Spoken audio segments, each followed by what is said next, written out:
Good evening, Bahamas. I'm Samarco Lightborn, and thank you for tuning in to the Blaze 98.3 FM's local news broadcast. Today is Monday, February 14th, 2022. In response to rising food prices in the country, the Consumer Protection Commission released a press statement indicating that they will continue to monitor the global change in prices of consumables and ensure that all local wholesalers and suppliers abide by the regulations laid out by the Consumer Protection Act and the Price Control Act. They said, "We are looking at staggering price increases due to U.S. inflation."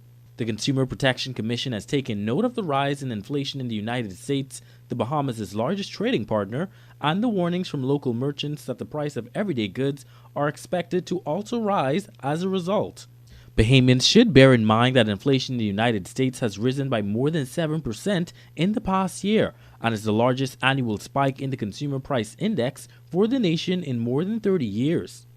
Consumer Protection Commissioner Walter Ferguson said, "One of the biggest challenges in our country is that more than 90% of our goods are imported. Due to the supply chain interruptions, bad weather, staff and trucking issues in our number one source market, the United States, our prices will increase. What we will have to do as Bahamians is buckle our belts, tighten up and buy what is needed more than what is wanted."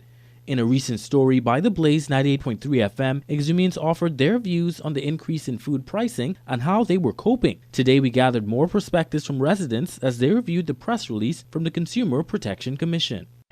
The food price and of living in the Bahamas is ridiculous. Like, how are people who don't even have a decent job going to make it?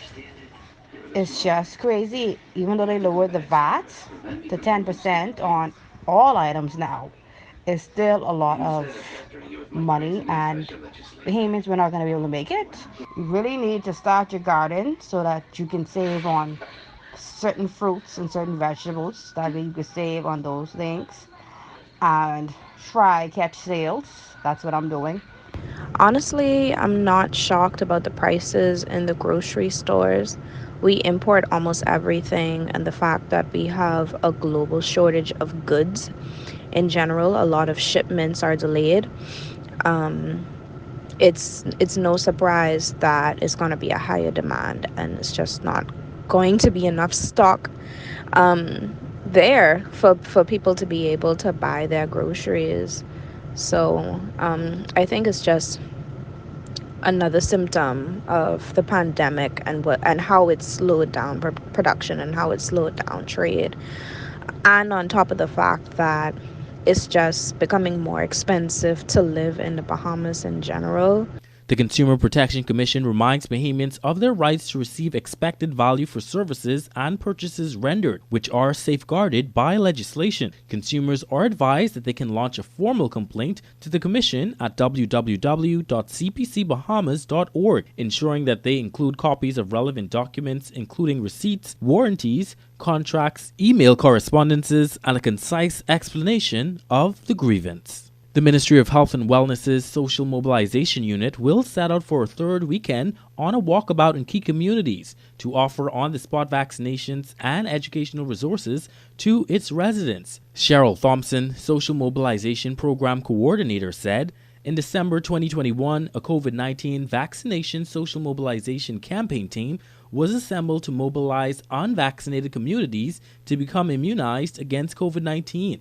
We're excited to meet one-on-one with residents to share information, address questions, and provide a convenient way for persons to get their first, second, or booster shots." This weekend, walkabouts will take place in Mother Butler Park, Meadow Street, Bainstown, and Yellow Elder Park, Yellow Elder Gardens, from 4 p.m. on Friday and on Saturday morning. The walkabouts will be followed by educational sessions and vaccination services. A mobile unit will be stationed at the Mother Butler site and will offer walk-up vaccinations on Saturday from 1 p.m. to 5 p.m. The social mobilization program is part of the Davis administration's plan to reduce the spread of COVID-19. To date, over 150,000 Bahamians and residents have been fully vaccinated against COVID-19. Residents are also encouraged to book their vaccine or booster appointments at vax.gov.bs. It's a crowd pleaser for Bahamians and visitors alike who flock to the Exuma shores for the historic National Family Island Regatta.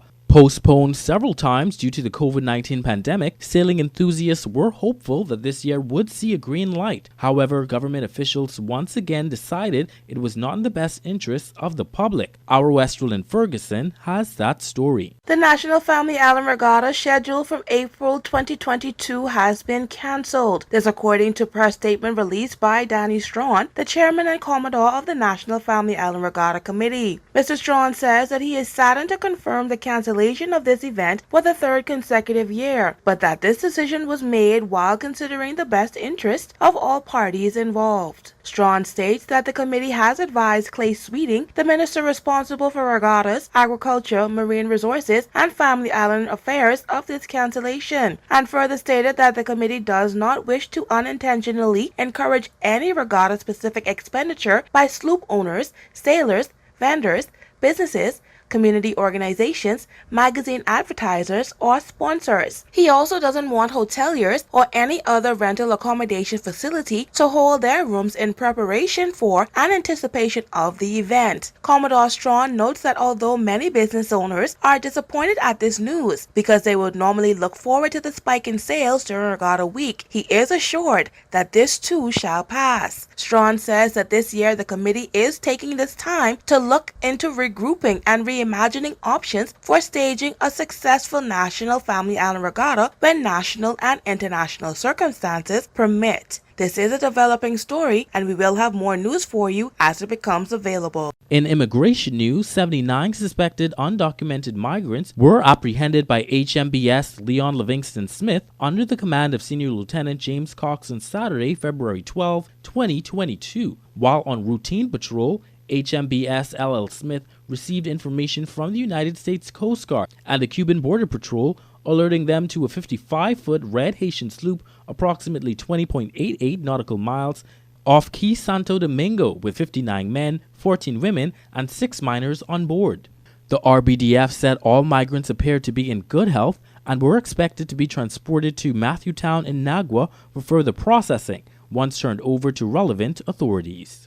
One Young World, the global forum that connects the world's most impactful young leaders, will hold its first ever Bahamas caucus entitled Climate Change, Roadmap to Climate Recovery in the Caribbean at the University of the Bahamas on February 17, 2022. The hybrid event is co-sponsored by the Office of the Prime Minister and the University of the Bahamas. Shanae Smith, One Young World Ambassador Bahamas, said, One Young World appreciates that Prime Minister Davis recognized the importance of strengthening and deepening international partnerships in fighting climate change. The Climate Change Action Caucus aims to facilitate collaboration surrounding climate change mitigation and international stakeholders. The one-day event will bring together One Young World ambassadors and Bahamian climate leaders to connect, collaborate, and share key strategies that can be implemented in the Bahamas and Caribbean to diminish the effects of climate change. Established in 2009, One Young World connects the youngest and most talented people, ensuring that their concerns, opinions, and solutions are heard and considered by those in power.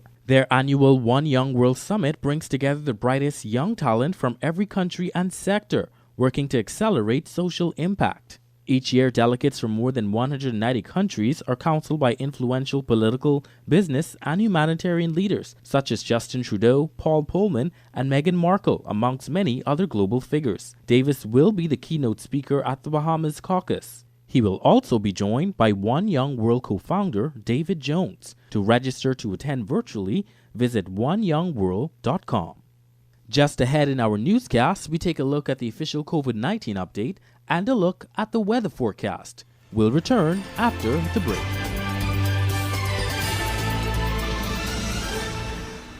The new Cash and Go mobile wallet. The mobile wallet will allow you to load funds from any branded debit or credit card free of charge. Send funds locally to others with the wallet using just their mobile number. Pay utility bills and more. It helps you keep track of your daily transactions. Download the mobile app from the Play Store, while Apple users can contact info@paylanesnow.com. Cash and Go's new mobile wallet. Easy, simple, safe, and secure.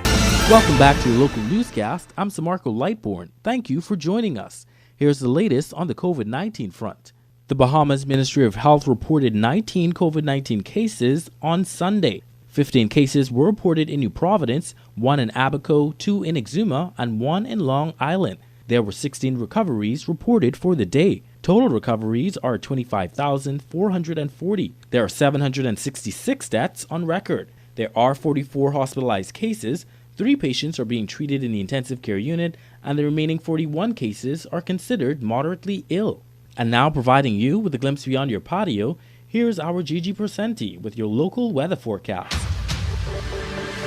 Good evening and happy Valentine to all. Here's a look at your local weather forecast for Monday, February 14, 2022, as issued by the Bahamas Department of Meteorology.